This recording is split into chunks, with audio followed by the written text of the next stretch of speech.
Hello বন্ধুরা, good morning. Pure পৃথিবী চ্যানেলে তোমাদের অনেক অনেক স্বাগত। কেমন আছো তোমরা সবাই? আশা করছি সকলে খুব ভালো আছো, আর আমিও বেশ ভালো রয়েছি। আরও একটা সুন্দর দিন এসে উপস্থিত, আর আমি আজকে চলে এসেছি মা ঈশানচণ্ডীর পুজো দেখতে। প্রতি বছরের মতন এবছরেও দোল পূর্ণিমার দিন থেকে এই পুজোটা শুরু হয়, আর 4 দিন ধরে এই পুজো চলে। আজকে পুজোর তৃতীয় দিন।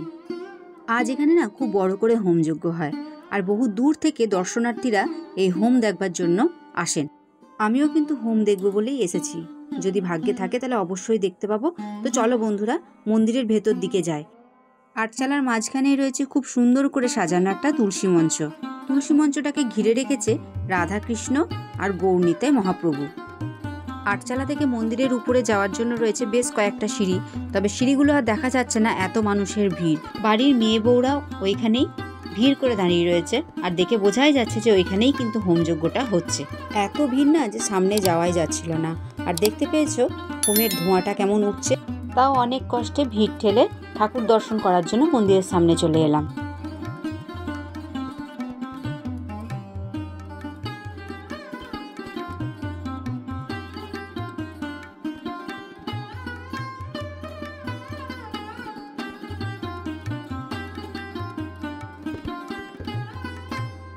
হোম শুরু হয়েছে প্রায় 1টা থেকে, আর আমরা যখন গিয়ে পৌঁছেছি তখন বাজছে প্রায় 4টে। হোমের আগুন তখনও মিটমিট করে জ্বলছে, আর ভক্তরা পাশ থেকে হোমের টিকা পড়া শুরু করে দিয়েছেন। বামুন ঠাকুর কিন্তু সব বাইকে হোমের টিকা দেখে দেখে পরিয়ে দিচ্ছেন। ছোটবেলাতে পুজোর সময় হোমের টিকা পড়ার জন্য বাড়ি থেকে ছুটে ছুটে আসতাম। আজও আমার কপালে হোমের টিকাটা পড়া আছে, তাই এসেই পেয়ে গেছি। গুরুজনরা বলেন হোমের টিকা পড়লে নাকি অনেক রোগ ব্যাধি মুক্ত হয়ে যায়।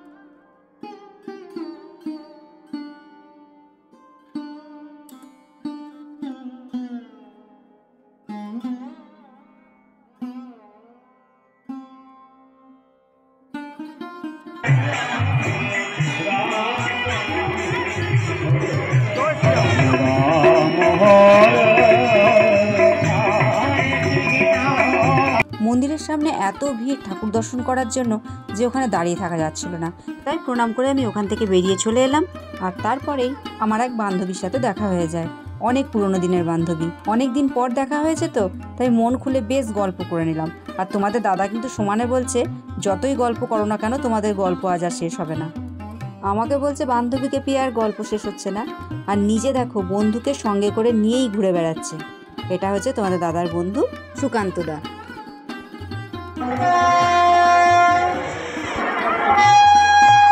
মন্দির থেকে বেরিয়ে এসে রাস্তার দিকে হাঁটছিলাম।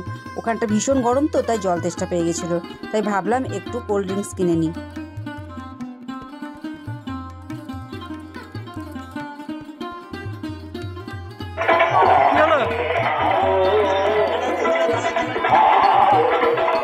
কি বলছো? কেন?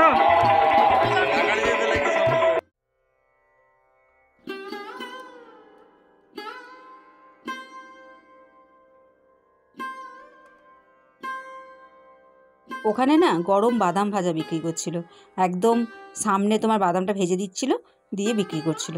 তারপর ওখানে দোকানে গিয়ে জানতে পারলাম যে যারা এই স্টলটা বসিয়েছে তারা গ্রামেরই ছেলে, আর সবাই তোমার দাদার পরিচিত। সুকান্তদা ওখানে কোল্ড ড্রিঙ্কসটা তো কিনে দিলই, আবার বাদামও জোর করে দিয়ে দিল, বলল যে সৃজার জন্য নিয়ে যাও। আমি কিছুতেই নিতে চাইছিলাম না, কিন্তু কিছুতেই ছাড়লো না। নেব না বললেই বলছে তোমাকে তো দিইনি, ভাইজিকে দিয়েছি।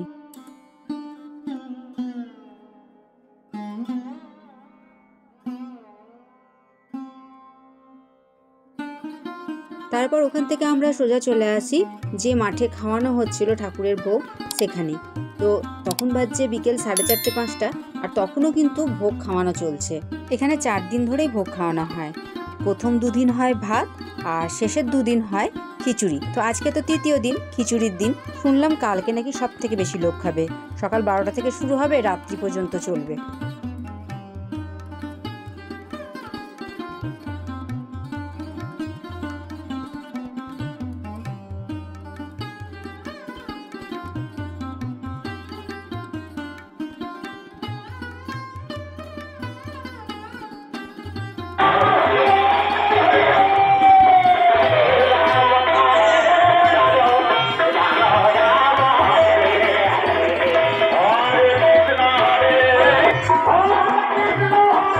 দেখেই মনে হচ্ছে দারুণ হবে খেতে, বলো?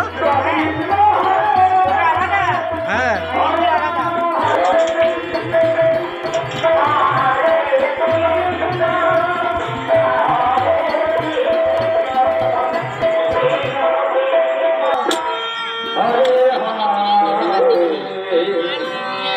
ওরা দেখো ঠিক খেতে বসে পড়েছে। আমরা কিন্তু দুপুরে ভাত খেয়ে বেরিয়েছিলাম, তাও তোমাদের দাদা খিচুড়ি আর কুমড়োর তরকারি আর আলুর দম দেখে থাকতে পারলো না, বসে পড়লো খেতে। খাবার ওখানেই দেখা হয়ে যায় আমাদের এক পরিচিত দিদির সাথে, ওনার নাম জ্যোৎস্না।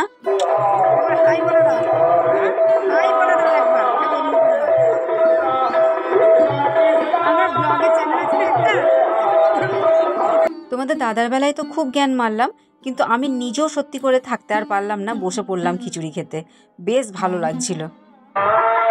তুমিও লোভ সামলাতে পারলে না?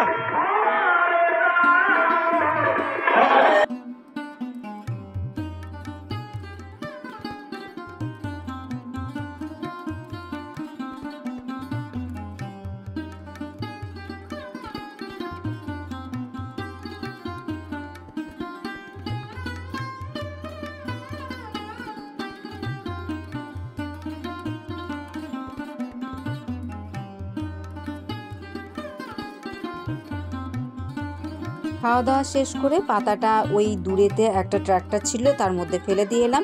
আর কোথায় হাত ধোবো সেটা বুঝতে পারছিলাম না। তারপর সুকান্ত দা বললো যে চলো আমার সাথে, আমি দেখিয়ে দিচ্ছি। মা ঈশানচণ্ডীর ভোগ কপালে ছিল, তাই এত দেরি করে আসা সত্ত্বেও ভোগ কিন্তু ঠিকই পেয়ে গেছিলাম। আরও একটা আশ্চর্য জিনিস কি জানো তো বন্ধুরা, যখন এখানে এলাম প্রথম, তো তখন শরীরটা খুব খারাপ করছিল। তারপরে রোদে রোদে ঘোরার পরও ভোগটা যখন খেয়ে নিলাম, তারপর কিন্তু শরীরটা বেশ এনার্জি একটা ফিরে পেয়েছিলাম। আর কিছু কষ্টই হচ্ছিল না, পেটটা যে ব্যথা ব্যথা করছিল তো সেটাও কেমন যেন উধাও হয়ে গেল। শরীর ঠিক হওয়ার সাথে সাথে চলে এলাম 12 ভাজার দোকানে। মেলায় আসবো আর 12 ভাজা খাবো না, খানিকটা নিজের জন্য নিলাম, মেয়ের জন্য নিলাম। তারপর তোমাদের দাদাকে বললাম আমার ঘোরা শেষ, এরপর বাড়ি নিয়ে চলো। তো বন্ধুরা, আজকের ব্লগটা আমি এখানেই শেষ করছি। আবারও তোমাদের সঙ্গে দেখা হবে অন্য কোনো ভিডিওতে। সবাই খুব ভালো থেকো, সুস্থ থেকো, আর মা ঈশানচণ্ডী সব্বার মঙ্গল করুক। চলো এখন, টাটা।